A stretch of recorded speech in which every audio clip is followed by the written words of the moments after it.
Hello friends, welcome to रसोई the kitchen. आज मैं आपके साथ शेयर करने जा रही हूँ नींबू के खट्टे मीठे अचार की रेसिपी। तो चलिए शुरू करते हैं इस नींबू के अचार को बनाना।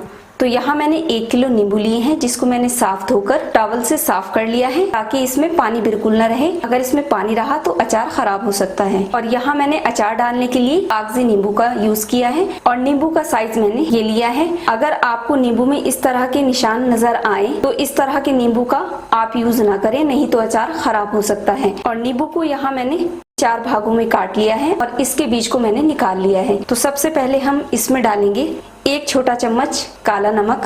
ये वाला चम्मच मैंने यूज किया है नमक के लिए।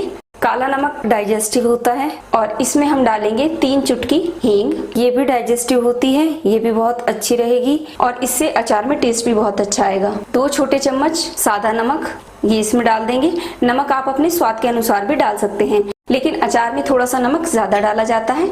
आधा छोटा चम्मच लाल मिर्च का पाउडर। मिर्च आप अपने हिसाब से भी रख सकते हैं। अगर आप स्पाइसी ज्यादा खाते हैं तो आप 1 छोटा चम्मच लाल मिर्च का यूज कर सकते हैं। 1 छोटा चम्मच कश्मीरी लाल मिर्च पाउडर। इससे अचार में कलर बहुत अच्छा आएगा। यहाँ मैं सिर्फ इसमें कलर के लिए यूज कर रही हूँ और ये ऑप्शनल है, आप चाहें तो इसको स्किप भी कर सकते हैं। और इसमें हम डालेंगे पिसी हुई चीनी। यहाँ मैंने आधा कप चीनी ली है। अगर आप इसको ग्राम में देखेंगे तो यहाँ मैंने 70 ग्राम चीनी का यूज किया है। ये इसमें हम डाल देंगे। चीनी डालने से नींबू के छिलके का जो कड़वापन है वो बैलेंस हो जाता है और टेस्ट भी इसमें बहुत अच्छा आएगा।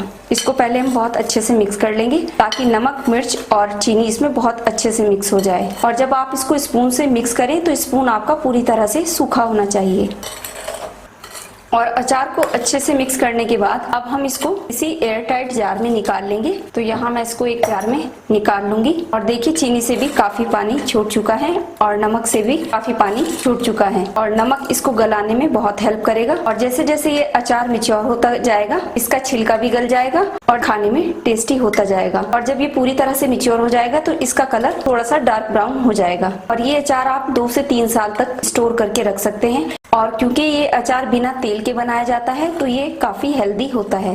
तो जितना इस जार में अचार आएगा उतना मैं इसमें निकाल लूंगी, बाकी अचार मैं दूसरे जार में निकाल लूंगी। तो लीजिए नींबू का अचार बनकर तैयार है और इसको मैं 10 से 15 दिन रखूंगी धूप में मिच्योर होने के लिए और उसके बाद ये खाने के लिए तैयार हो जाएगा। अगर आपको मेरी ये अचार की रेसिपी अच्छी लगी तो प्लीज मेरी वीडियो को लाइक करें और मेरे चैनल को सब्सक्राइब करना ना भूलें।